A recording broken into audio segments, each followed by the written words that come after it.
Hello, everybody. Welcome back to the Glory Glory Man United podcast. I'm your host, as always, Kyle Quinn. And joining me, as always, is Brushy. How's it going, mate? Yeah, not too bad, Carl. Not too bad. So we've got four major talking points today. A lot has happened since we last recorded a week ago. So Bruno Fernandes is staying at the club, seemingly, after rejecting the Saudi proposal. Astronomical wages on offer there, and he said no, which is only going to make him even more endearing to the Manchester United fans, because nobody would have blamed him if he accepted that. So another news, Jadon Sancho has failed to agree a contract with Chelsea, so he'll be coming back to United, and United will have to find, or between United and his agent, will have to find another club for him this summer. So that's a bit of a sticky situation. Uh, Bryan Mbeumo seems to be moving towards a move to Old Trafford after turning down a move to the likes of Newcastle, Arsenal, and Tottenham, and prefers to come to United. And some very, very jealous Newcastle fans out there after hearing that news, and they just can't believe it. They were so cocky about him coming to their club and choosing Champions League football over Man United, but United's pull is clearly still there. And of course, we have received confirmation of the signing of Matheus Cunha from Wolves. So we will start with the Bruno news then, Brush. He's not going anywhere, and he's staying as captain of Manchester United. Yes, he is. I don't know about you, but it came as a bit of a shock to me. Yeah, well, we were speaking about it last week. I thought, yeah, from the club's perspective, there's no way we could have turned down that offer of 100 million for a player who's about to be 31 in September.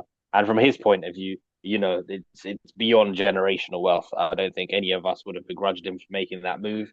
But he's decided to stay. He said the club didn't want to sell him. The manager wants him.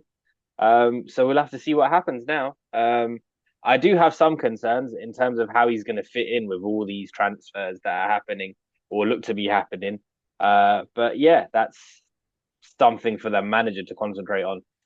He's got his man. He's made the decision. He's staying. So now, in terms of how it works, is down to him. So in the coming season, hopefully some of our questions will be answered. For me, um, I don't particularly know where he fits in the middle of the park because I think in any kind of midfield too, I have question marks around Bruno. Every time he's played deeper in the middle of the park, it's always looked better with the third man in midfield, and obviously we can't do that under Amarim's current system. So that's going to be an interesting one. Yeah, I'll be watching keen-eyed to see how he can solve that, whether that's by scouting and looking out in the market or if the answer is a bit more closer to home and we see adjustments made where we see an Ugarte or Mainu or even a Collier step up. Yes, I imagine that we might see him in both roles over the course of the season, at number 10 and at number 8. Yeah, I prefer to see Bruno playing in the midfield three, but obviously, as you say, there is no midfield three in this Amarim system, and it looks like we're going to be signing two number 10s. So Bruno will probably have to move back for the majority of the season. Of course, there'll be rotation, injuries, suspensions, whatever, and Mm-hmm. he could end up playing a number of games at number 10 as well. But in order to have Bruno in a two-man midfield, uh, you need to have a defensive midfielder there alongside him. He's going to do a lot of the work. Who's going to be quick But and one who's mobile. an absolute workhorse and who's mobile as well, Carl. So in a midfield too, like unless we go and find the next N'Golo Kante, I don't know how it's going to work. But that's a problem for them to try and sort out, right? So we'll have to just wait and see how that plays out. Like you say, over the course of the season, there's going to be opportunities for him to switch around, and he usually is the man, isn't he? Who is usually just used anywhere and everywhere. He's like a Swiss Army knife, Bruno. I can certainly see situations in which we'll play him as a 10 as well. And with Cunha and potentially Mbeumo coming in, I think one of them will then switch and go forward when Bruno plays in the 10. Yeah, yeah, of course. Either of those players could slot in at number 9 if required. Mm-hmm. Uh, yeah, in terms of the players that we have, you mentioned Ugarte, Menu, and Collier. The player that would complement Bruno the most if they played alongside each other in the central midfield area is probably Collier because he's more defensively minded and he's quick and mobile and he's got the legs. Yeah, So if the solution is within, then that's definitely one of the players that I'm looking forward to seeing this coming season to see what we can get out of it.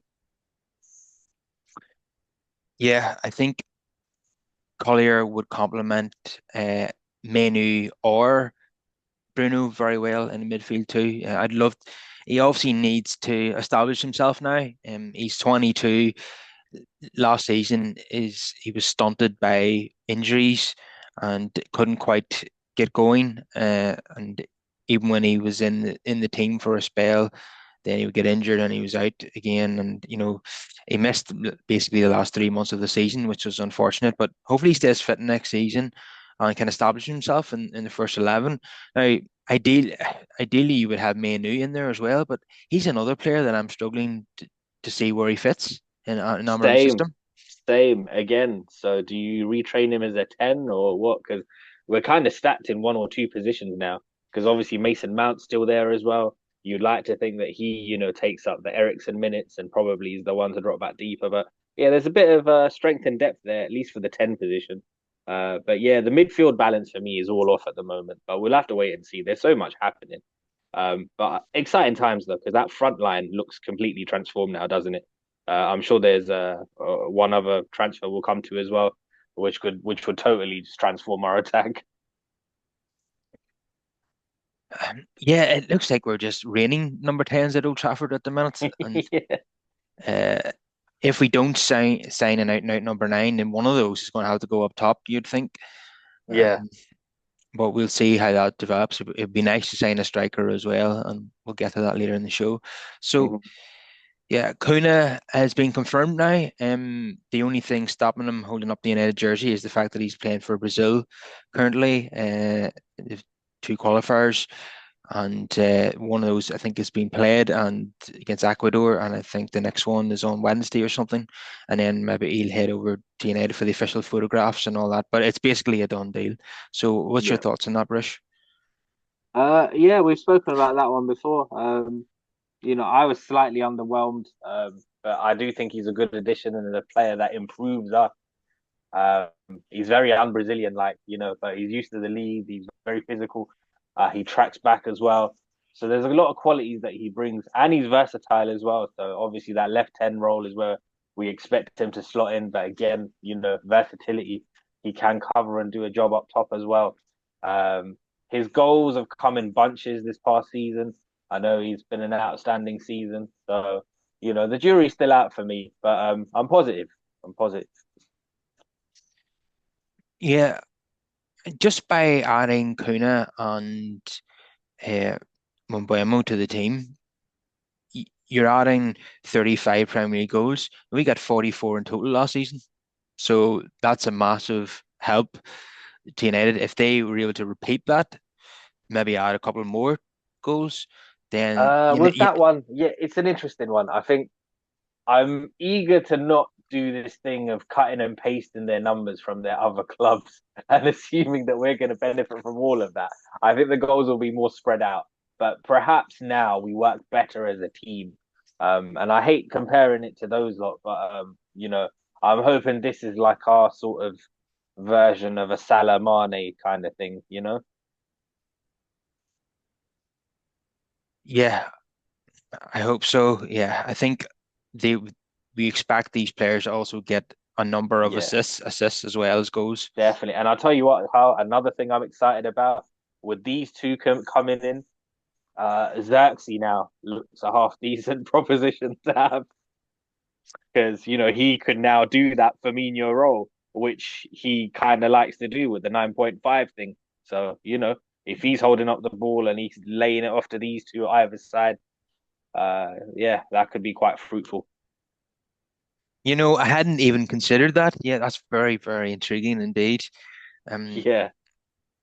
because he's a player I would like to keep. I wouldn't get rid of him. I would say No, many. no, because he offers something different, right? And then our only real issue with him was the fact that he doesn't score goals. But if he can do what he's been doing and he's got these two either side of him, then that gives us options. Yeah, but raining options at the moment now. Yeah, it's exciting stuff, isn't it? Out of nowhere. Yeah, It's amazing how quickly things can change. Like 1 second it's doom and gloom, and the next minute we're up for it again. yeah, and we're getting our business done nice and early, it seems. But we still have to Yeah. negotiate with Brentford. They've rejected 45 million Mm, plus 10 million in add-ons. They want more than that. But so he has 1 year left on his contract at Brentford, but they have exercised the plus one. But they yeah. still need to sell him this summer because, as we know from the likes of the Fred seal and others, that if you exercise a plus one and then you sell the player's then entitled to some of that transfer fee. So Mm. if Brentford were to sell him next summer, they could be giving up a number of the transfer fee to Mbeumo, I think. So they need to get it done this summer so they don't hold the cards as people might think. Yeah, and also, I mean, if it goes to next summer, then then the player's only got 12 months left, and then if he's still only interested in us and not other teams, then your negotiating power is completely gone, isn't it? It's either you sell him for whatever lowered fee, or you risk losing him for nothing. So this is really the only time they have to sell, and I'm sure we'll get the deal done. I think it's just about the structure of it. Yes, probably United the up at 5 million or maybe 10 million, then that'll be the deal Yeah. done, I think. Um, Yeah, so do I. I don't think that we're too far off in negotiations. I think it's just the structure of the deal. Maybe they want a bit more upfront. Maybe they want more achievable add-ons. But yeah, I don't think we're far off there. they definitely don't want any Ballon d'Or clauses, that's for sure. Um, No. like the Ed Woodward deals where Martial, for example, he had a Ballon d'Or clause Mm. which was never fulfilled, obviously. And no selling club wants that kind of clause because they're never going to see that money. What's the Yeah, chance? exactly. Yeah, it's a ridiculous clause, isn't it? That's why. Yeah, there's achievable ones though. For hitting certain milestones, certain number of appearances or goals or assists or international caps.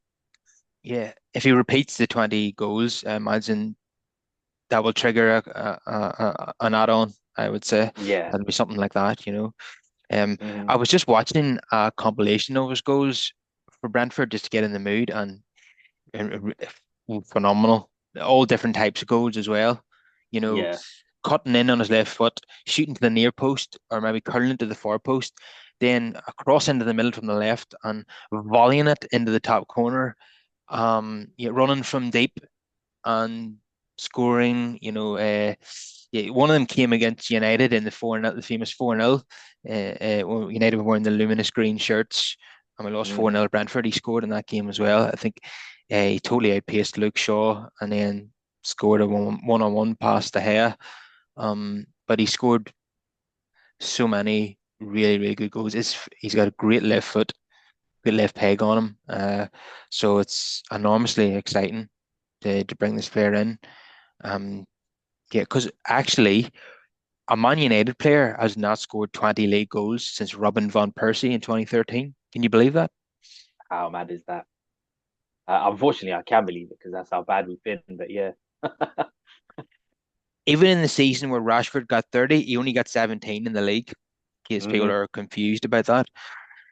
Um, so things are really transforming in terms of our attack. I imagine that Hoyland is going to be moved on, and Garnacho is going to be moved on, and of course Rashford and Anthony have been out on loan and be looking to move them on as well. So it's we've got word from Tyrone Marshall of the Manchester Evening News that Inter Milan are showing interest in Rasmus Hoyland. That would be a good move for him, wouldn't it? Yeah, yeah. I mean, with that one, I don't know how it's all gonna go because they've had a change in management. So I don't know if that's gonna affect things. But yeah, I fully expect him to move to Serie A in most likelihood this summer. Yeah, and Inter they've qualified for the Champions League, obviously, and Yeah. they will have. You think they'd have a little bit of money to spend, and hopefully they come our way and take Hoyland off our hands. And it'd be interesting to see whether it's a loan or they buy him. Preferably, we'd like Yeah. him to be sold because we need the money.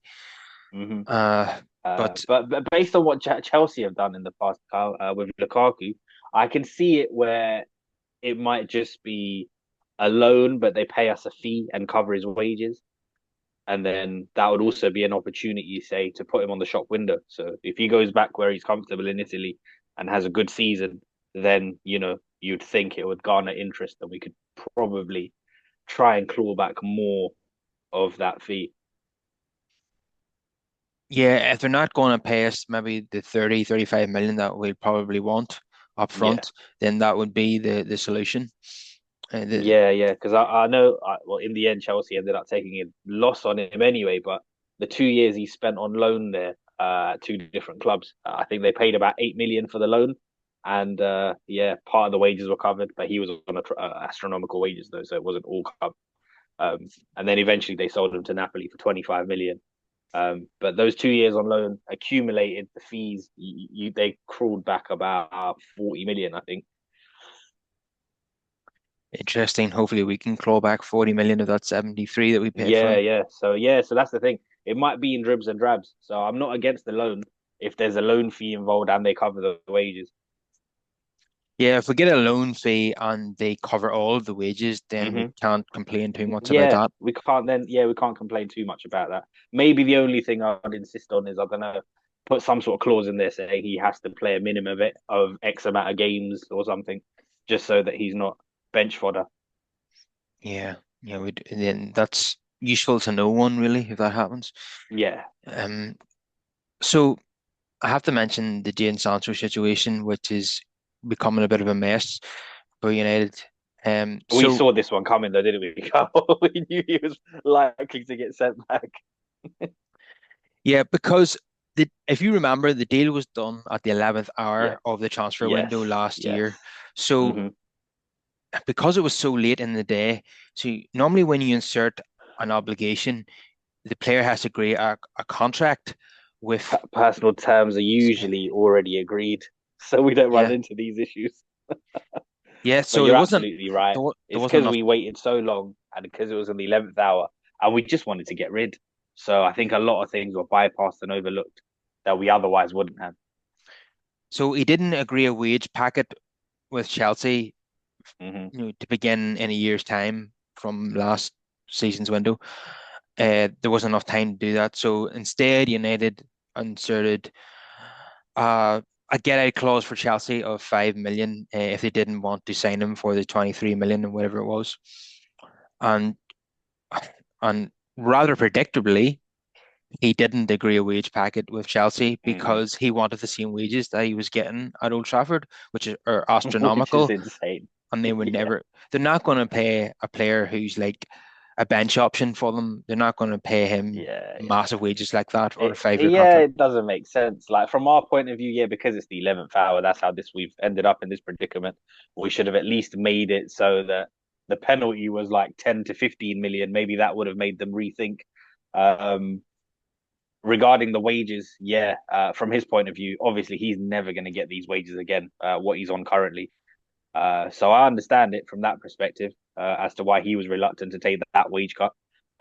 Because even Cole Palmer's on like what 120 or something over there. So how the hell can Jaden demand 300? They've also got Raheem Sterling to deal with. I think he's on 325, and he's got 2 years remaining. So yeah, they don't want to add to that, which is totally understandable. Um, but yeah, from the player's perspective, you'd think that he would want to get out there and play, and he would be willing to sacrifice, but he clearly isn't. And unfortunately, he signed the contract with us in it, so he's entitled to that money. So it is what it is, unfortunately. So now we're in a predicament where I don't really know who comes in for him. Um, but if it's a permanent sell, we might even have to pay him off. So that 5 million we received from Chelsea, we might have to just give that to him in order to get rid of him. Yeah, that is a possibility. W- we might have to accept. maybe 15 million from another club, then give Yeah. him 5 million, and then hopefully they give him a contract that he's satisfied with. I don't Yeah. understand his thinking though. What is the logic here? I think he's been badly advised because ever since the bus stop with Ten Hag, Hmm. I think he like Ten Hag, if you remember, let him have leave for a number of months Yep. because of you know personal issues he was having, and he sent him to train in Holland with Hmm. a personal coach there, and then he came back, got himself fit again. He was playing decent stuff, and then at the start of the next season, Ten Hag then publicly accused him of not giving his all in training, and the player disagreed, and that was it. He wasn't selected again, and then in January he was loaned to Dortmund. Uh, Dortmund didn't want to sign him permanently. They're not interested in him now either, as it stands. Uh, Chelsea, he got the opportunity then to go on loan to Chelsea for a year, and you think he's did okay, not enough for them to match his United wages. Now, to Hmm. me, what he should have done is that if Chelsea are even offering him half of the wages he's getting at United now, he only has 1 year left on his United contract. If Chelsea offer him 5 or 6 years on a lower salary, that's still better than the 1 year at United. So he should have been realistic and accepted that. Who else is going to pay him this? Where does he think this is going? Like, Short of Saudi, I don't know where he gets this kind of money. And even with Saudi, like you need to show something. He hasn't had one consistent solid season since the Dortmund days. So I don't know. From his perspective, I think what it is, he probably thinks, and he probably knows, him and his agent probably know that he's never going to get a contract like this again in his life. So he probably knows this coming year, we are probably likely to loan him out, or try and get rid. Now, if we get rid, like I said before, he knows that we'll probably likely pay him off, in a similar deal to the one that was on offer for Harry Maguire 2 years ago from West Ham, which he turned down because he didn't want to leave the money on the table. But he, all credit to him. He, put his head down and got to work. And yeah, the redemption arc has been a beautiful thing. Same can't be said for Jaden. Um, with him, I think, like with Anthony, he would rather, if he doesn't get a permanent move and get paid off, then he'll think, you know what, I'm just going to get loaned out, and then whatever that club can't pay, United are going to cover that anyway, so I get paid the same for the final year. I think that's his thinking. And then from the club's perspective, they've done it before. We did it with Alexis Sanchez, where it was impossible to get rid of him. And then they just thought, you know what, we're just going to loan you out. And yeah, at least we can get part of your wages off the books. And that's what happened. And I think that is likely to happen again. I know that there's a 1 year extension option that we have, but we're not going to use that because that would be on the same wages that he's currently on. And that doesn't make sense for anyone. yeah, the clubs that can afford his current wage at United, they ain't Hmm. interested in him. Yep. So it is probably going to be a situation where we're going to be loaning him out again, getting part of his wages Yeah. covered, or else we're going to have to sell him and then pay him off with that 5 million that we got from Chelsea. Yeah, basically. Yeah, it's gonna be one of those. I just don't know where he goes though, like because yeah, now that the Chelsea ones failed as well, my one hope was Leverkusen, but then they went and hired Ten Hag. We know they're going to be cash rich after the Wirtz deal goes through. But again, we'll come to that one though because I think maybe there's interest in Anthony there. So once that Wirtz deal happens, I think Ten Hag might come for Anthony, so that could be an interesting option. But yeah, I just don't know where Sancho goes to be honest. He's going to have to really take a look at himself. I'm hearing rumors that Chelsea have been offered Kudus, so I don't know if West Ham could potentially look for a replacement. I don't know. Yeah, I don't think Leverkusen could definitely happen. I think Hmm. the Ten Hag has signed him twice already, Yeah, and as you said, they're going to be cash rich after selling Florian Wirtz to Liverpool. yeah. So we just have to wait till that deal goes through, and then we'll see what happens. Yeah, And and his yeah, redemption arc has been a good one. I mean, they love him over in Batiste, they just can't afford him. So yeah, he's done himself no harm at all whilst away. He's I think he's already you said know goodbye to them on social media, didn't he? yeah, yeah, but he's done a good job though in rebuilding his reputation. So yeah, I think yeah Yeah. that move to Germany yeah might be good for him. Yeah, the if Anthony didn't do well in Real Betis, Yeah. the Leverkusen sporting director Hmm. would be like, I don't think so, Eric, you aren't signing this Yeah. player. Um, But but he's shown more than enough now where I think they'll take a look. They'll take a look at his age and they'll think, "Do you know what? He's worth a punt." yeah, and they're going to get him for a lot less than what United paid for him, to say the least. Oh hell yeah. Yeah, Mm. yeah. Yeah. And now you've seen what he can do, right? So even if it doesn't fully work out, they'll be confident they could recoup most of what they spent. So yeah, it's all right that one. Yeah, Garnacho's one to watch as well. Could be Yeah. Napoli, Leverkusen, or maybe a Premier League club Hmm. like Chelsea. Chelsea could come in for him, you know. Yeah, if it's a Premier League club, I'd like a bit more money than I would if it was the Serie A. So yeah, if the likes of Chelsea come in for him, then 60, 70, please. But if it's Serie A, yeah, I know the budgets are slightly different over there, so we're probably thinking a bit more realistic. Probably what 45 to 50, maybe with some add-ons. Yeah, and the Rashford situation is a long way off being solved, it seems. It's going to drag on, I think. Mm, that one, yeah, that was the one that I was concerned about because I think he's going to hold out for Barcelona, and we know Barcelona are a hot mess, so that one could drag all the way to the end. And I think there's one or two other things at play there as well, depending on Luis Diaz and Kingsley Coman. So it could be a domino effect there. Yeah, or Tottenham could come in for him. Who knows? Um, You know what? That is a move that would make a lot of sense to me. They've I don't think they've exercised their option they had on Matthias Tell, and the option they had for Tell was 60 million, which seems a ridiculous price, especially based on what we saw of him over the last couple of months. mhm. Whereas Rashford is a ready-made player, and Hyun-Min Son, as great as he's been, isn't getting any younger. It makes a lot of sense. It certainly does. All these players that we're looking to move on, I certainly don't want to be loaning them all out. You want to get some transfer fees in the Oh, bank. absolutely. Yeah, no, we need to start making permanent transfers. We can't keep loaning people out. We need to get them off the I books. know, Uh, we're not a mortgage lender. We're a football club, no, per se. exactly. Yeah. Mhm. And we need to do it as well in order to finance our rebuild and to make it sustainable going forward. So it's important that these things happen. So the sales are a very important part.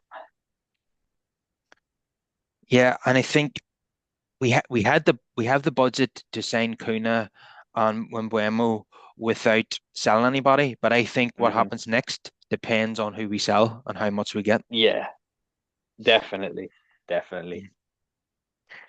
And Um, that probably brings us on to the one that probably excites us the most. is that Mr. Gyökeres you're talking about? That would indeed be Mr. Gyökeres. I mean, you know, I've had some doubts because of the league he plays in, but when you look at the overall picture and the goals and assists, the numbers are absolutely astounding. I mean, I'll be satisfied if you can get just a third of those. If you can get me 20 to 25 goals in the Premier League, and I'll be happy. Oh yeah, Um, and then you some. know, if yeah. So yeah, and that's one that's it's kind of it's just the way the dominoes have fallen. It's kind of fallen into our lap, that one. The talks coming out, and we're hearing that, Champions League football isn't the be all and end all. He's worked with the manager before, obviously a player who's not only just at the peak of his powers, but understands the system um, and what Amarim's trying to do. So, yeah, it's a no brainer for me. It makes sense. Yeah, so according to Ben Jacobs from TalkSport, he says that Gyökeres is interested in a move to Manchester United. Uh, he isn't dead set on having European football, and he's in constant Mm, contact with Ruben Amorim since Amorim left Sporting Lisbon. So that sounds promising to yeah. me. And as I said on the previous show, with Arsenal going after Benjamin Sesko and Yeah. Chelsea signing Liam Delap, his options were narrowing quite a bit. Yeah, yeah. Gyökeres. And then I think, well, I know. So at the moment, I know Al Hilal put in a bid for Victor Osimhen, but it's been rejected. But obviously, he wants some ridiculous wages and things as well. So yeah, the path is kind of clearing for us and Gyökeres. I just need one or two sales to happen so that we're able to maneuver. And the absolute piss that we have boiled by signing Cunha and seemingly signing Mbeumo has really made me laugh. Newcastle fans going out of their minds over this one. They just, Yeah. I and mean, the Mbeumo one, I'll be honest with you, I was definitely surprised that he chose us because I think we spoke about it before, and I was saying to you as well, I think on paper, like that is the perfect fit, like for Newcastle to get Mbeumo. Like it makes sense. They're a settled team. Like I see exactly where he would slot in and everything. But then, it just goes to show the power that we still have. And I hope it is that as well, and it's not like just dependent on wages. But I don't think it would be. I think, you have to sit down and sell these players on project, especially when they have so many options.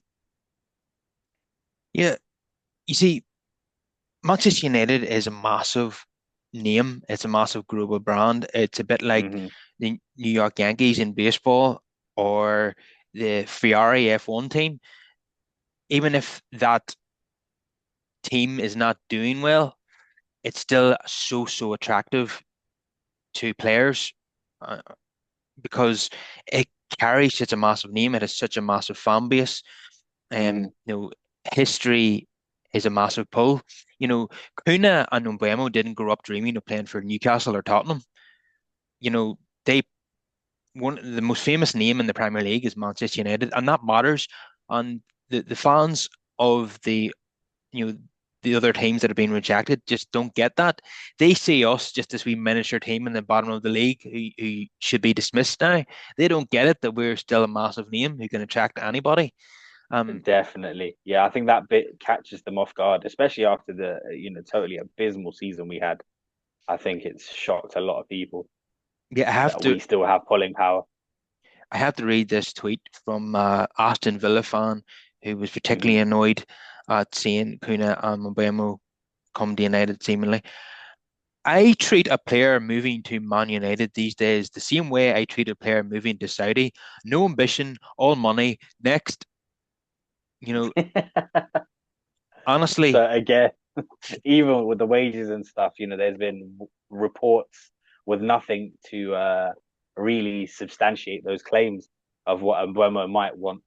You'd think he would be in line with Cunha, but we don't even know for fact. But all of a sudden, because he's interested in United, it can only be for money. It's ridiculous. yeah, honestly, what did he think that Bruno Guimaraes went to Newcastle because of their history?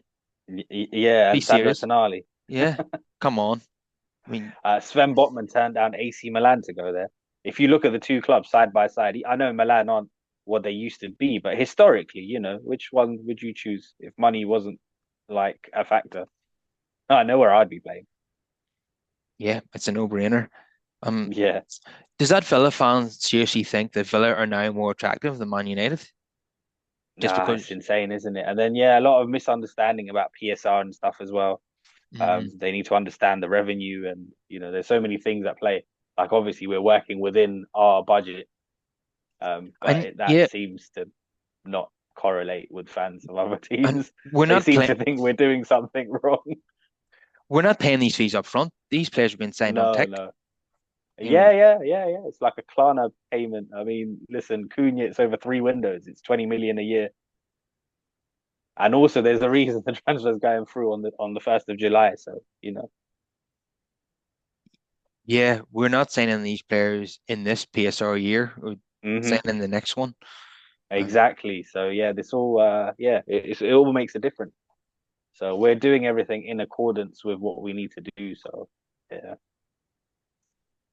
uh, yeah, it's just hilarious that the that fans of Villa, Newcastle, Tottenham, and so on, they they think that Man United is now on a par with Wolves or someone like Mm, that. They just think that we're just a small team who nobody should be interested in, but we still have a mm, massive pull and they need to get used to it.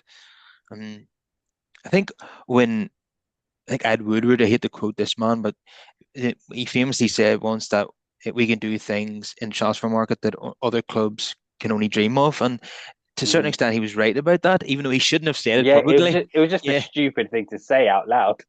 I I know. understand if you feel that way, but yeah, it was just very silly. Yeah, he may as well have stood in the front of the camera like Floyd Mayweather throwing Hmm. banknotes at it. Yeah, It's just, yeah, pretty much. yeah, it's just so naive. So things really are moving nicely for United. It seems that we're on the cusp of signing two forwards. So we've got one done already, of course, and but we need more than this, of course. The goalkeeper situation needs addressed, and so does the wing back situation. And I would like a Mm, midfielder if we can get one, but we might not yeah. get this all done in the first window. We might have to wait till next summer to do some of these. Yeah, So yeah, some of it's going to take time. Like, listen, last year we kind of addressed the defense. This season, it looks like the attack, front line is getting the complete overhaul. There are one or two things that irk me, but again, I know budget's an issue, so yeah, it is what it is. The Out Nori move annoys me a great deal because that's a great price as well. And he was there for the picking, man. Like, because obviously we already spoke to Wolves for Cunha, and I just thought that would have been perfect for them to have played together as well. They're getting him for what, around 33 million, which in today's market is it's a great price for a quality wingback. Him and Kirkez are probably the brightest sparks. The geezer at Fulham as well. I like him. Robson, is it? Robinson? Antoine Robinson. Yeah, he's pretty good as well, but he's a bit older though. So these were the two that I'd been following for a little while where I thought, yep, as wingback options, they were brilliant. So I do think there was a little opportunity missed there. The Rian Cherky one is going to pick up a bit of heat now, obviously because he scored a worldie of a goal yesterday as well. Bit hit and miss though that one. Obviously the fee's fairly low, but that's not without risk. Um, he kind of gives me Adil Tarabt vibes. It could go either way with him. Talent alone isn't enough.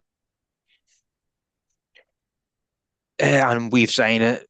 We're signing players in that position anyway. We're not going to go off Exactly, yeah, yeah. And we're getting people who, Premier League are proven. consummate professionals and get their head down and get to work. So it's a slightly different approach this time around. Mhm. I noticed when Cunha signs for United, all of a sudden he's been publicised his walking stats Mm. that no players walked more in the Premier League than Cunha. Yeah, I saw that actually in the top five of most walks. Yeah, I was like, what the hell is this? And Van Dijk was up there. I was like, well, yeah, Mm. all right. Absolutely meaningless. Hmm. And another thing that made me laugh was the fact that before the Europa League final, all this talk was should Man United be allowed to play in the Champions League next season by winning the Europa Yeah. League. Now, Tottenham have won the Europa League. Crystal Palace have won the FA Cup. Hmm. I've heard nothing. I've heard no complaints at all about should these teams be playing in Europe next season, Crystal Palace and Yeah. Tottenham. You know, Yeah, it was it's only, ridiculous, isn't it? It's not like we made up the rules. Like these rules have been there for ages. I know, we are just judged in a different way to everybody else, In it a seems. different way. Yeah, yeah. Yeah, the walk-in stats, yeah. You wouldn't see that if he was going to Liverpool or Man Hmm. City, you wouldn't see the walk-in stats being publicised. Yeah, Um, and it doesn't mean anything because I've seen him press players win the ball back high up the pitch and score goals from that. So the idea that he walks around all day is nonsense. Um, and he carry both. Another thing, this is massive now for us. Both Mbeumo and Cunha can carry the ball from their own half into the attacking third, and that's something that we've lacked, I think, in our team. And mm, so these two players are really going to add an extra dimension to our attack. Mm. So definitely. And the versatility as well. That's something that excites me. Because from game to game, there's gonna have to be some rotation and things. And these guys, they can play in different positions, and that's going to come in very mm, handy. I mean, yeah, Mbeumo can even, in an emergency, he can even fill in as right wing back. yeah. Hello, it's becoming increasingly likely that's going to be Ahmad's position. Yeah, yeah, that's probably where he's going to slot in. Yeah. Imagine being a left back and you got Ahmad and Mbeumo on the same side. Good luck with that. Um, Hmm. yeah, that's going to be really hard to defend against. When you've got Yeah. Mbeumo running at you and Ahmad, giving Hmm. the overlapping run. Yeah, it's going to be. Yeah, so we've sorted out the forward line. The defense is looking okay as well. We could probably leave that a year. We probably do need one more centre half. I'd like a left-sided one to come in at some point. Because So with Martinez, we've had 3 seasons of Martinez where he's not been able to complete a full season, and I'm not happy with Luke Shaw being there as the backup because he plays about twice a year. Obviously, Heaven's there, and but he's very young, isn't he? So yeah, at some point I'd like one more centre back. We might have to wait till next summer though for that one. yeah, Um, that's the area where we're yeah, stuck. So I think we will wait on that one. yeah, we can wait on that one. The midfield as well. Like I say, it would be great if they do their scouting and they can bring somebody in. But if not, then fair enough. We're gonna have to just make do with what we have. And like we discussed earlier, Collier could be the key. Casemiro, we're gonna probably have to just eat up the last year of his contract. If there's any opportunity at all to move on, then that would be great. Um, but Anana and Bayern, if there's any possibility, we can't wait on that. We need to sort that out this summer. Yeah, and if we can't move Onana on, Yeah. um, then I'd like to bring in a number two that is Hmm. capable of being a number one. All right. So hear me out. Uh, it's a bit of a maverick move, this, but I was on the timeline and I saw Fabrizio say this yesterday that Arsenal are interested in Kepa for a release clause of 5 million. Now, I'm not Kepa Arrizabalaga's biggest fan, but for 5 million, I would replace Bayern with him. Okay. Which club is he at now? He was on loan at Bournemouth, but he's still Chelsea's. But he's available for 5 million apparently. For 5 million, I think you could do a lot worse. Now, say we can't get rid of Anana and you can't bring in a proper number one. I think the next best thing is to upgrade the number two, and Yeah. then you've got an option. Then a bit of competition as the season goes on. Yeah, I wouldn't be totally against that. Another another name that has been linked with United recently is Martinez, the Argentine keeper at Aston Villa. Yeah, I do think he's a better keeper than Anana, but there's a lot of drama around him. It's just his attitude, and there's other things to him that I don't like. I don't think would be a good influence at United. Yeah, he's just a bit like Ryan Cherky, as you mentioned. They're just not likable Yeah, guys, and I don't really want yeah, people like he's that. just nah, and I don't. I think we have enough of that anyway. Like we've got that South American, aggression that we need that can be channeled in the right way. In Ugarte and Licha when they're fit. I don't think we need Martinez. He's very obnoxious and unlikable. I don't think his powers are as great as they were either. So yeah, yes, he's an improvement on Onana, but at what cost? He's one of the few that I would probably just decline. Yeah, I agree. And yeah, and Kappa would be an improvement on Onana, but let's face it, who wouldn't be? He just gives away so many goals each season. Um, Yeah, yeah, like because it wouldn't be a long term solution either. But for 5 million, you can't really go wrong. yeah, that's a very cheap deal for Man United, and let's see Yeah. what happens. But uh, I was listening to an interview with Ben Foster yesterday, and he was asked about the Hmm. Onana situation. And normally you expect the goalkeepers union, to stand up for each other, but no, Yeah, yeah, he was very critical of Onana's first two seasons yeah, and thinks that he should be moved on. So that's pretty telling. That yeah. No, definitely. Because this guy, like, yeah, until we until we move, he will cost you points. He will cost you vital points throughout the season. yeah, yeah, it doesn't matter how good your attack or your midfield and defense is. If your goalkeeper is ropey, then Exactly. And as atrocious as we were last season in the league, Carl, there was a fair few games where if you just had a better striker and a better goalkeeper, we would have picked up more points. yeah, I we finished 15th, right? You see, if we had Yep. a goal scorer and a really good goalkeeper, I think we'd Hmm. finish easily in the top half of the league. I mean, maybe, yeah, you're probably talking eighth just by having those two signings alone. Um, Let me see. Let me see. It might still have been a tall order because eighth still would have been, yeah, we would have been quite a way off still. But yeah, no, I hear you. we definitely would have been higher up the table than we were. because there was so many games where like our performance wasn't really bad. We just couldn't put the ball in the net, Yeah, and we end up losing one yeah. nil. Because from where we finished, even eighth place was 20 points ahead of where we were.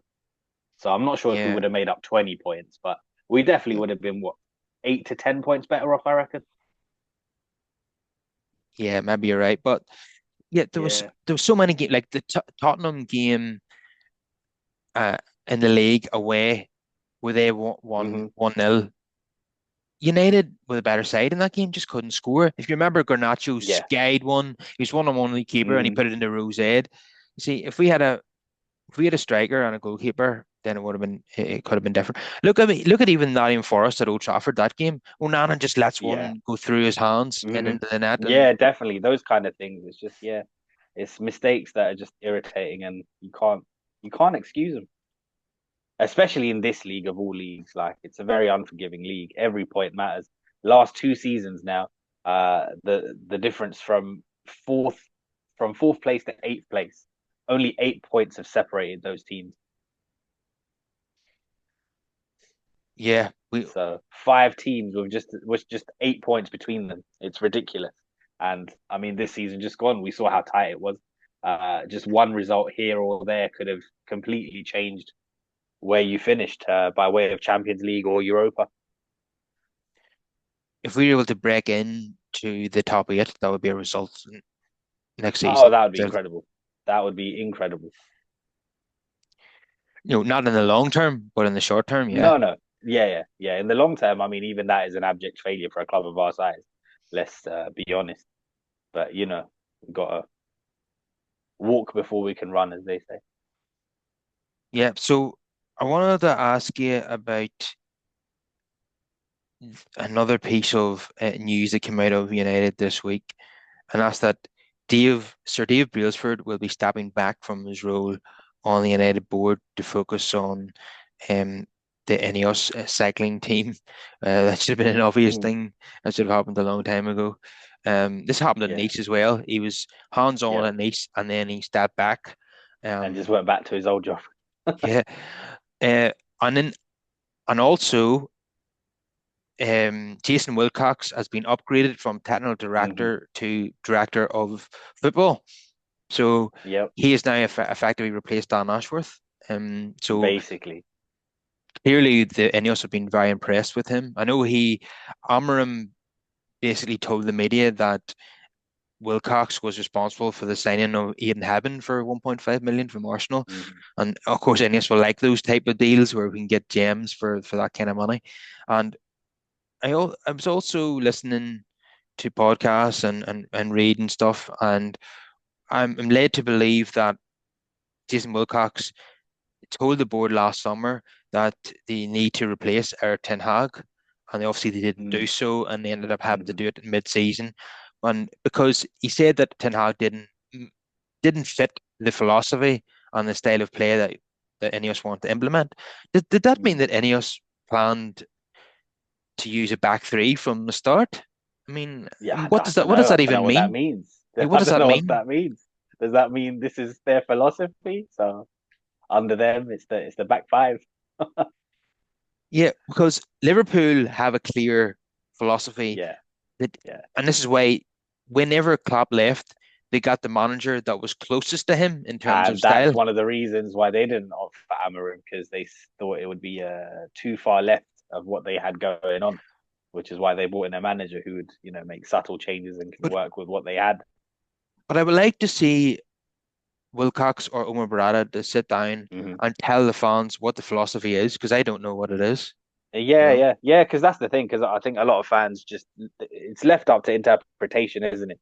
And those of us from a certain generation associate like wing play and stuff and gigs running down the wing and that becomes the philosophy. But ultimately, the philosophy and stuff changes and it all comes from the top down. So it's up to them to let us know what the vision is. yeah, you don't get many interviews from Jason Wilcox. I haven't seen him being interviewed, but maybe No. now that he has a more Hmm. prominent role, that he will have to talk to the media a bit more. To be honest, I'd rather they all just do their talking on the pitch. Like I don't want to hear from these people. Like I feel like because of the amount of media attention on United, there's so many interviews. The amount of interviews with Amram I've seen, it's insane. So we need Yeah, less interviews and just more action. So I think the proof is in the pudding, as they say, in it. So it will all speak for itself.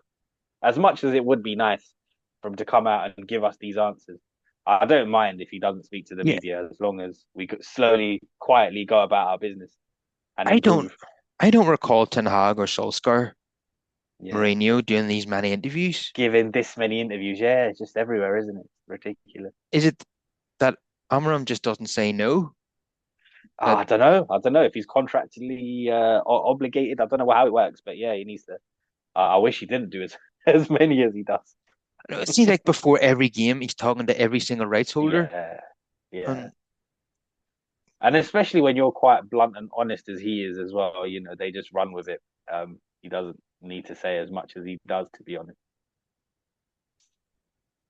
yeah, I think the media love having him there for that reason because he gives them a lot Yeah, yeah, to write on, to write about. yeah, yeah, yeah. Gives them a lot of And headlines. obviously, and the media do what they do. They misquote him, they cut things off halfway, and Yeah, spin their own narrative, which is why the less said, the better, really. and then in the next press conference, he has to elaborate on what he meant in the previous press conference. Yeah. And again, when you read it or when you see it in full, it makes perfect sense. But again, they'll highlight certain words in his response. I know. Yeah, they're just looking for a story, and that Any that. story. Yep. Uh, so that's us, I think. So much happening. As I said, we've got Cunha done, Mbeumo close, Fernandez is staying, and we need to sort out the Sancho situation. So it Yeah. seems to be. They said a week is a long time in politics. A week is a long time in Hmm. Manchester United as well. And Definitely. we could be doing this show this time next week, and Anthony could be at Bayer Leverkusen, Sancho could be Hmm. away somewhere, Mbeumo could be done, Gyökeres could be on his way in. Things change very quickly at United, and it's Definitely. good that we're getting it done in June. As you said before, Hmm. you want to have your signings there in pre-season, not on Yeah, August absolutely. 31st. Absolutely. That would be great. If you can have the core group of players that you want in pre-season, then that sets you up nicely for the season. Yeah, because it means they've been able to train under the new manager and get used to his system. And Hmm. you sign someone on August 31st, then he's learning on the job, which is not the position you want Yep. to be in. Yeah, and it's crucial that Amarim starts the next season off well.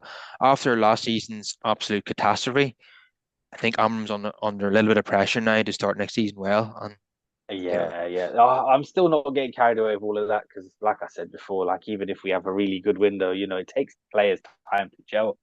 So mm, it is going to be I'm I'm a not saying process. Yeah. I'm Obviously, we can't go on a crazy losing spree from the beginning. we can't be I think losing that's when the pressure. Yeah. we can't be losing every game like the way we did last Yeah, season. yeah, we can't. Yeah, no way. We need back to back wins in it. Let's be real. Yeah, no back-to-back wins in the whole season last year, Yeah, which is just a disgrace, really. and we need a positive goal difference. That Yes, yes, that is the key thing as well this coming season. Yeah, and it makes total sense that after two seasons in a row of a negative goal difference, that we're focusing on the attack in this window, and Yep. that's the right thing to do. And hopefully Yeah, at the and then when that's sorted, the other end, because you need to ask questions about how much we're shipping. yeah, another goalkeeper option that I would think about is Dean Henderson. Can we get him back, please? Because he would be better than Onana.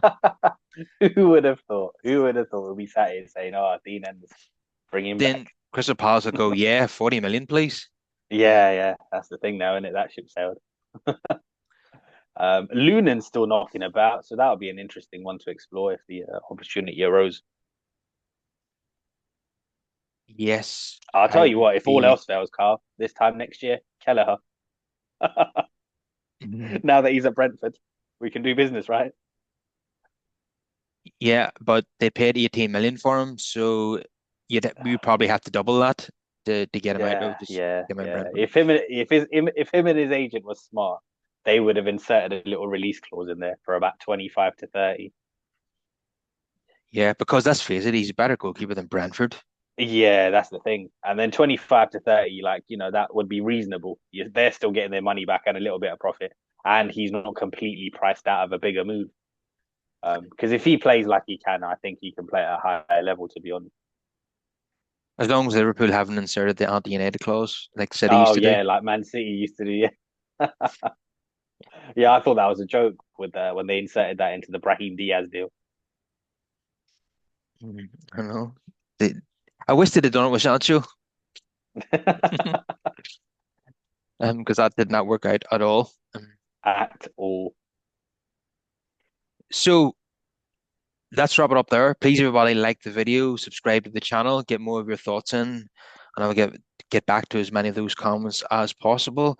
And I think I'll be back on Monday with a guest, and Brish, I'm sure I'll be back on again with you next week. So I'll see you later. Yep. Take care, mate. All right.